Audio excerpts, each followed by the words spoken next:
Salut à tous, bienvenue dans l'antre, on se retrouve, et oui, on se retrouve encore une fois, voilà, dans l'antre, pour la présentation d'une nouvelle réplique. Cette fois-ci, il s'agit d'une réplique AEG de chez KWA. Ça fait très longtemps que j'avais pas fait un AEG de chez KWA, hein, je vous l'avoue, quelques années même. Il s'agit du TK45C Ronin. Ouais.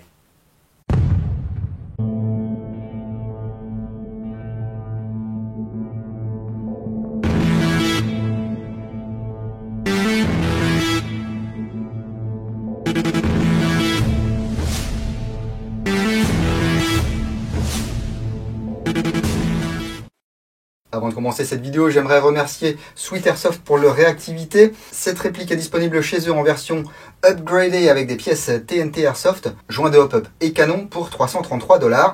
Vous ajoutez à ça les frais de port et, comme c'est envoyé en EMS, les frais Chronopost, 21 € de frais de dossier plus la TVA. Une petite boîte de chargeurs supplémentaires à 40 $. Et on se retrouve vite fait quand même à 400 balles. KWA, ça n'a jamais été une marque super bon marché. Moi, j'aime assez bien ce qu'ils font. Souvent sur les AEG, il y a le joint de hop-up à changer en sortie de boîte. On verra si c'est le cas également sur ce Ronin. Donc ça arrive dans une boîte assez sobre.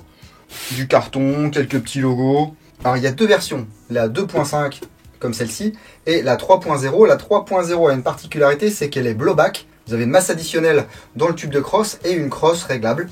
Ici, on a une autre particularité sur ce 2.5, c'est qu'on peut régler la puissance de la réplique avec une clé. Alors, voyons voir ce qu'on a dans cette boîte, qui a souffert un petit peu, parce qu'ils aiment bien taxer, hein, mais ils n'aiment pas prendre soin des colis. Par contre, il n'y a rien qui était endommagé, hein, parce que c'est bien tenu par des pads en mousse. On va trouver ici une paire de rails. Ce sont des rails, si je dis pas de bêtises, Keymode. Voilà, donc ça c'est bien pour une fois que c'est dans la boîte. Ensuite, chez Sweet, ils sont sympas. Ils nous mettent le canon d'origine ainsi que le joint d'origine. C'est vrai que je vous parlais de remplacement tout à l'heure, bah eux ils le font directement. Alors par défaut par contre c'est un canon fabriqué au Japon, 6,05 mm, donc de base ça marche quand même très bien, hein. C'est juste le joint qui est peut-être un petit peu dur. On a également un chargeur dans sa boîte. Hop là, il s'agit de chargeur polymère. Vous voyez, alors type calibre 45, effectivement, hein, car on a une base plus ou moins AR15 mais tunée. Vous voyez c'est la mode, hein. Avec ici une base avec un grip. Hop là. Tekken 120. 120 coups, c'est magique. En tout cas, ça a l'air bien solide, hein. Je me suis également procuré une boîte de chargeurs supplémentaires. La boîte, je vous l'ai dit, est à 40 $. Donc 3 plus 1, 4 chargeurs. De quoi s'amuser en jeu, hein. Ensuite, on a une pochette.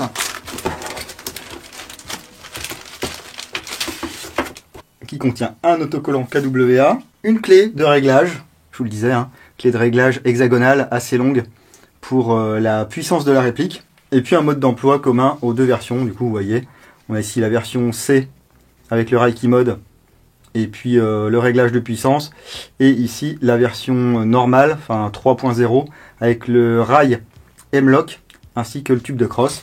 Ah, et ce qui est sympa, c'est qu'on a aussi l'éclaté. C'est bien, tout est expliqué, hein. Donc n'hésitez pas à lire le manuel si vous avez un doute sur un truc. Donc voilà à quoi ça ressemble. Vous voyez, c'est un petit peu hybride. Donc on a un upper type M4, un lower. Alors ici, voilà, si j'occulte un petit peu tout ça, on va avoir également un lower type M4. Par contre là, on a un gros bloc en polymère, type un peu Chris Vector et compagnie. Du métal en haut, du polymère PTS renforcé en bas. Regardez le look de cette réplique. Donc je vais commencer par la crosse, une crosse en plastique. Vous voyez ici avec un petit motif là qui va bien venir agripper votre épaule. C'est monté sur des tiges en métal. Ici on a un bouton de réglage, j'appuie dessus. Donc ici position 1, position 2, voilà position 3. Ah ouais, c'est pas trop court. C'est bien. On en a un des fois qui sont un peu trop courtes. Donc on est comme ça pour viser, c'est pas terrible. Et si je veux aller un petit peu plus loin, je peux même enlever la crosse. Voilà, ça va permettre ici d'atteindre le compartiment à batterie. Hop, avec le porte-fusible et puis la prise Tamiya Mini. Donc la batterie va venir dans le compartiment ici. Alors il y a un peu de place, mais il n'y a pas non plus trop de place.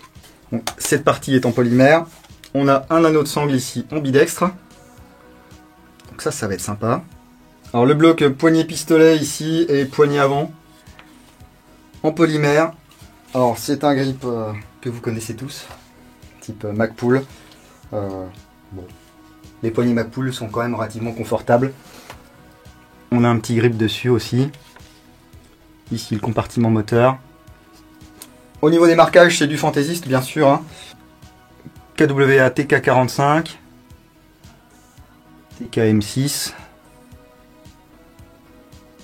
le numéro de série, le calibre 6 mm bien sûr, parce qu'on est sur de l'airsoft. De l'autre côté, fabriqué à Taïwan, KWA sur la trappe anti-poussière. Lorsque je vais tirer ici sur le levier ambidextre, ça ne va pas bloquer la fausse culasse. Il va falloir ici que j'actionne, voilà, le bolt catch, l'arrêtoir de culasse, soit ici sur la droite, soit ici sur la gauche, car on a des contrôles ambidextres sur cette réplique. Voilà. Alors il n'y a pas un ressort de fou, hein. Ici on va avoir la molette de hop-up. Elle est légèrement crantée, donc on va pouvoir avoir un réglage minutieux. Puisqu'on parle de choses ambidextres, on a également le bouton d'éjection du chargeur qui est ambidextre. Soit ici, soit ici. Par contre, il faut appuyer un petit peu plus. Voilà. Le sélecteur de tir 3 positions est également ambidextre. Les crans sont bien marqués. Voilà, on va pas galérer. Et en même temps, on va pas passer tout seul de full en semi ou de semi en full. Ici, on peut voir qu'on a un creux. Comme sur les Chris, on va pouvoir venir attraper ici, qu'on soit droitier ou gaucher. Et avoir une bonne prise en main. Bon, avec la crosse, ça ira mieux. Voilà. On a un rail à l'avant assez fin, type monolithique. C'est de l'aluminium, CNC. Devant, un Picatinny, des M-Lock sur les côtés. Un Picatinny sur le dessus, sur lesquels sont posés les organes de visée flip-up PTS. Voilà. Et les ressorts sont bien costauds, hein, c'est pas mal. À l'avant, on va pouvoir régler la hauteur grâce à une petite molette. Pas besoin d'outils, ça c'est sympa. À l'arrière, on peut régler la dérive grâce à cette molette. Et là, on a un double peep sight. On va voilà, faire descendre ou monter. Et on change la taille de l'orifice. Ouais, la visée est sympa, ça tombe sous l'œil, ça. C'est confortable. Les ressorts sont costauds. À l'avant, on a un suppresseur, mais il ne fait pas silencieux parce que vous voyez, le canon vient se mettre ici. C'est du 14 mm anti-horaire. Certains joueurs, on peut y mettre un petit traceur, genre BT de chez Estec. Apparemment, le canon ne gêne pas. À l'intérieur, on distingue l'emprunt des gaz. On verra ça un peu plus en détail lors du démontage quand je ferai la review complète sur l'entre-le-blog. Donc globalement, le look, on aime ou on n'aime pas. Hein. Cette espèce d'hybride là. Alors, je l'ai amené en jeu et je peux vous dire que c'est pas forcément pour le CQB. Hein. Ça va fonctionner pour le CQB, effectivement, parce que ça va pas prendre beaucoup de place, ça va pas vous encombrer beaucoup. Mais en forêt, ça passe, il y a assez de portée, il y a assez d'allonge, il y a assez de précision pour faire des beaux shoots. Au niveau des dimensions, c'est quand même relativement lourd parce qu'il y a de la ferraille. Hein. On a une taille qui varie entre 548 et 671 mm pour une masse de 2,67 kg. Donc c'est pas trop lourd, mais c'est pas hyper léger non plus. Hein. L'équilibre est excellent. Voilà, une fois qu'on le tient comme ça, c'est très bien. Je vais essayer d'y glisser une batterie, on va voir ce que ça donne. Je vais essayer un petit assortiment. Ici, j'ai une 7V4 1500 mAh de chez Energy Airsoft. J'ai une Nanotech, la Turnigy 7,4V 1500 mAh, donc même chose mais taille différente. Et ici, une batterie Airsoft Entrepôt, 11V 1, 1100 mAh. On va voir ce qui passe. Alors, la batterie Airsoft Entrepôt. Eh bien écoutez, ça passe. On va se mettre en 11.1. Ouais, l'Energy Airsoft, ça peut être un peu limite. Attends, je vais essayer, comme ça au moins vous aurez plusieurs références. Ah non, ça va être légèrement trop long. Et la Nanotech ici. Bah, la Nanotech va passer également. Bon, attends, je suis un fou, je vais mettre en 11.1. Comme ça, hein, si je pète un truc, au moins c'est pété pendant la vidéo. Ça fait longtemps que j'avais pas eu aussi peu de soucis à trouver une batterie. Bon, à part sur les modèles M4 classiques, on va dire, où on peut mettre ça dans le tube de crosse. Toujours protection, car une réplique est toujours considérée comme étant chargée, bien sûr. Alors, semi. Ça claque, hein. Il n'y a pas de méga MOSFET, il n'y a pas de micro switch. Hein. Ça claque, hein, ça claque fort. Ça résonne un petit peu. Et comme je vous le disais, il y a un système de réglage de la puissance ou de changement de ressort rapide. Pour ce faire, nous allons enlever la batterie. À l'intérieur ici, nous avons une vis cruciforme. Pour une fois, il n'y a pas besoin d'un tournevis qui fait 10 km de long. Voilà. Si vous voulez enlever la totalité, vous pouvez, sinon c'est pas la peine. Là, je vais l'enlever pour vous faire voir. Voilà. Donc ici, deux solutions. Vous voyez, on a le système là. Donc soit à la main comme ceci, je pousse, je tourne et je retire le ressort et le guide de ressort. Voilà, si ça veut bien faire le point. Donc ici, c'est le guide de ressort au complet avec son roulement et le système de réglage ici. Comment ça marche-t-il? Eh bien, c'est très simple, regardez. Ici, on a une certaine longueur. Si je visse, je viens raccourcir mon guide de ressort. Et de ce fait, je vais détendre un peu mon ressort. Donc, je vais perdre en vélocité. Si, par contre, je visse et du coup, j'augmente la longueur de mon guide de ressort, je vais comprimer mon ressort. Et donc, j'aurai plus de patates. Vous n'avez pas besoin de vous saouler à faire ça à la main. Vous pouvez très bien prendre la clé ici, l'insérer, et là venir desserrer ou serrer votre guide de ressort.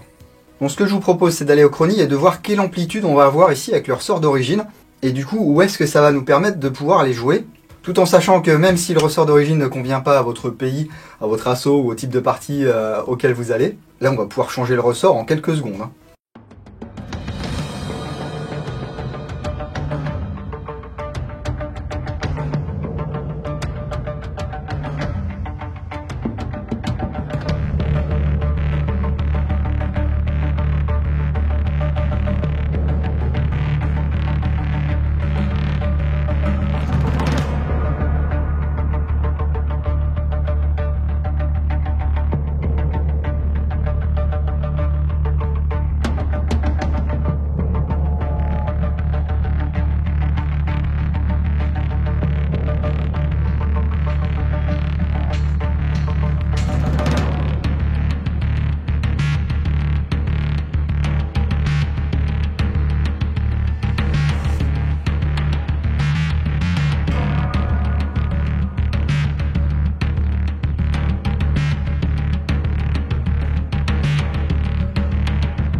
Bon bah écoutez, c'est pas mal, hein, on est à 20 secondes là à la 11.1, donc c'est pas mal pour ceux qui aiment bien un petit peu rafaler. 330 et 375 fps de plage de vélocité là-dessus. On s'aperçoit par contre que lorsque le ressort est détendu à fond, en full on va avoir un petit peu de perte de vélocité, il faudra peut-être mettre un ressort un peu moins puissant. Mais bon, mystérieusement, moi sur le terrain j'ai pas trop vu de différence, c'est peut-être mon chrony aussi qui fait des siennes. Bien sûr, comme d'hab, malgré le fait que le support de crosse soit en plastique, bah ça bouge pas. Un petit peu comme ça, mais c'est tout. On a deux Reiki modes qui sont fournis, donc vous allez pouvoir mettre une lampe ou un laser ou ce que vous voulez sur le côté ici. Donc c'est pas mal. Le seul truc, c'est qu'il faudra adhérer au look. Voilà, ça sera peut-être pas votre tasse de thé. Au niveau de l'interne, on verra ça dans la review complète dans le blog. Pour les tests de tir, alors j'ai testé un peu en sortie de boîte. Sweet, il vous règle ça pour que ça tire à la 0.36. Et je peux vous dire que ça file droit. Par contre, faut vouloir jouer à la 0.36 avec un AEG, hein, ça peut être onéreux. Cela dit, rien ne vous empêche de prendre un grammage un petit peu plus bas et de régler le hop-up en conséquence. Ici en 0.36, vous êtes ni en minimum ni en maximum. Hein. Non, bah écoutez, pourquoi pas. Hein. Moi, ça me disait bien. Voilà, je voulais acheter cette réplique. Enfin, je voulais pas acheter cette réplique au début. Et puis, je me suis dit, c'est dommage de passer à côté pour une fois que KWA propose une nouveauté en AEG. J'avais envie de voir ce que ça donnait. Je suis pas déçu. Hein. Ça correspond un petit peu à la M4 que j'avais testée, la M4 Magpul EBBR. C'est-à-dire, c'est du massif, c'est du solide. J'espère que ça sera pas trop une usine à gaz à démonter. Mais je pense pas. Franchement, ça a l'air d'être du V2 standard. En tout cas, n'hésitez pas à me dire ce que vous en pensez, et si vous l'avez acheté, eh bien racontez-nous votre expérience avec ce Tekken de chez KWA. Ça nous intéresse, c'est du partage. Vous pouvez également appuyer fortement sur le bouton like de votre navigateur pour mettre un petit like sur cette vidéo, ça fait toujours plaisir. Vous pouvez également tiper en bas, il y a un lien vers MyTip. Et si vous êtes fauché comme les blés, on peut même tiper gratuitement. Il suffit de répondre à des petits sondages, et moi ça me crédite des micro-centimes, mais Il n'y a pas de petits dons, les gars. Merci encore à Sweet pour leur réactivité et leur gentillesse. Quand j'ai eu des questions ou que j'ai eu besoin de renseignements ou quoi que ce soit, eh bien, ils me les ont donné rapidement. Je trouve ça sympa qu'ils proposent des répliques déjà upgradées avec les pièces TNT. En plus, les pièces TNT, que ce soit les canons ou les joints, ce sont vraiment de bonnes pièces. Donc, merci à Sweet Airsoft. Vous pouvez retrouver toute l'actu de l'antre sur la page Facebook ou sur www.l'entredudingo.com. Les photos sur Instagram, vous êtes de plus en plus nombreux à venir me suivre sur Instagram, c'est gentil. Par contre, ne me posez pas de questions là-bas, je réponds pas, j'ai pas le temps. On va se laisser sur un flyby de cette réplique. Si vous jouez le week-end prochain, n'oubliez pas, jouez sérieusement mais sans vous prendre au sérieux. Et moi, je vous dis à bientôt dans l'entre-dingo. Lise.